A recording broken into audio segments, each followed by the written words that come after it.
ओम श्री सीतारामचंद्राभ्यां नमः।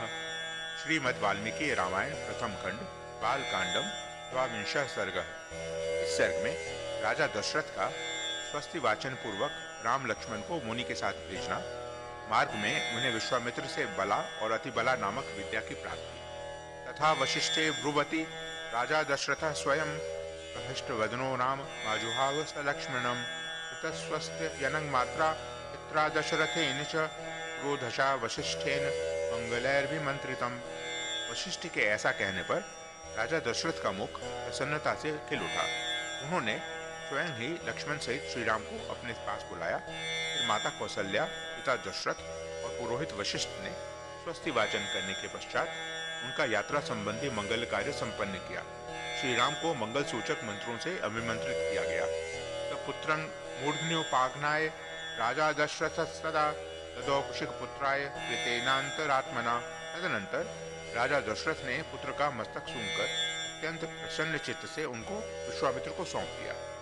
ततो वायु सुख स्पर्शो नीरजस्को भवो तदा विश्वामित्र गतं रामं दृष्ट्वा राजीव लोचनम पुष्टवृष्टिर्महत्यासिद देव दुंदुभिः स्वनय शंख दुंदुभि निर्घोषः प्रयाते तु महात्मने।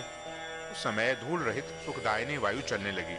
कमल नयन श्री राम को विश्वामित्र के साथ जाते देख देवताओं ने आकाश से वहां फूलों की बड़ी भारी वर्षा की। देव दुंदुभियां बजने लगी। महात्मा श्री राम की यात्रा के समय शंखों और नगाड़ों की ध्वनि होने लगी। विश्वामित्रो यथा वग्ने ततो रामो महायशा काक पक्षधरो धन्वी संचस्मित्री रणवगात। आगे आगे विश्वामित्र, उनके पीछे काक पक्षधारी महायशस्वी श्री राम तथा उनके पीछे सुमित्रा कुमार लक्ष्मण जा रहे थे। कलापीनो धनुष्पाणी शोभयानो दिशो दश विश्वामित्रं महात्मानं ऋषीर्षाभिपन्नगो। उन दोनों भाइयों ने पीठ पर तरकस बांध रखे थे।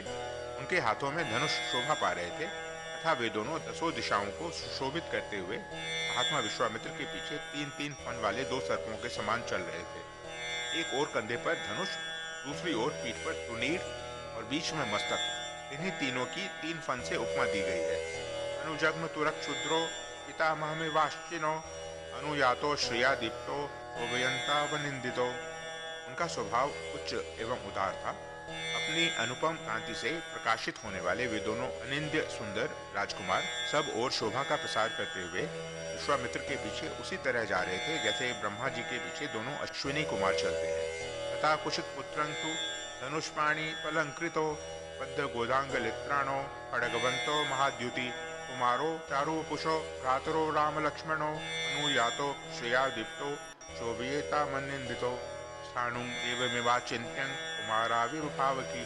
ये दोनों भाई कुमार श्री राम और लक्ष्मण वस्त्र और आभूषणों से अच्छी तरह अलंकृत थे। उनके हाथों में धनुष थे। उन्होंने अपने हाथों की उंगलियों में गोहटी के चमड़े के बने हुए दस्ताने पहन रखे थे। उनके कटी प्रदेश में तलवारें लटक रही थी। उनके श्री अंग बड़े मनोहर थे। वे महातेजस्वी श्रेष्ठ वीर अद्भुत कांति से उद्भाषित हो सब ओर अपनी शोभा फैलाते हुए कुशिक पुत्र विश्वामित्र का अनुसरण कर रहे थे। उस समय वे दोनों वीर अचिंत्य शक्तिशाली स्थाणुदेव महादेव के पीछे चलने वाले दो अग्नि कुमार स्कंद और विशाख की भांति शोभा पाते थे। अध्यर्ध योजनं गत्वा सतर्यवा दक्षिणे तटे रामेति मधुरांग वाणी विश्वामित्रोभिभाषत गृहान वत्स सलिलं मा भूतकालस्य पर्ययः। अयोध्या से 1.5 योजन दूर जाकर सरयू के दक्षिण तट पर विश्वामित्र ने मधुर वाणी में राम को संबोधित किया और कहा, वत्स राम, अब सरयू के जल से आचमन करो। इस आवश्यक कार्य में विलंब न हो। मंत्र ग्रामं गृहान त्वं बलामति बलांग तथा न श्रमो न ज्वरो वाते न रूपस्य विपर्ययः। बला और अतिबला नाम के प्रसिद्ध इस मंत्र समुदाय को ग्रहण करो। इसके प्रभाव से तुम्हें कभी श्रम यानी थकावट का अनुभव नहीं होगा। ज्वर, रोग या चिंता जनित कष्ट नहीं होगा। तुम्हारे रूप में किसी प्रकार का विकार या उलटफेर नहीं होने पाएगा। न च सुप्तं प्रमत्तं वा दर्शयिष्यन्ति नैर्वृता न वाहनो सदृशो वीर्ये पृथिव्यामस्ति कश्चन। सोते समय अथवा असावधानी की अवस्था में भी राक्षस तुम्हारे ऊपर आक्रमण नहीं कर सकेंगे। इस भूतल पर बाहुबल में तुम्हारी समानता करने वाला कोई न होगा। त्रिषु लोकेषु वा राम न भवेत् सदृशस्तव बलामति बलांग चैव तस्तात राघव।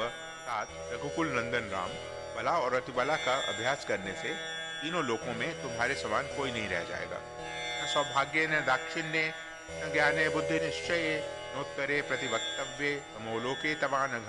अनघ, सौभाग्य, चातुर्य, ज्ञान और बुद्धि संबंधी निश्चय में तथा किसी के प्रश्न का उत्तर देने में भी कोई तुम्हारी तुलना नहीं कर सकेगा। एतद् विद्याद्वये लब्धे न भवेत् तदृशतव बलाचाति बलाचैव सर्वज्ञानस्य मातरो।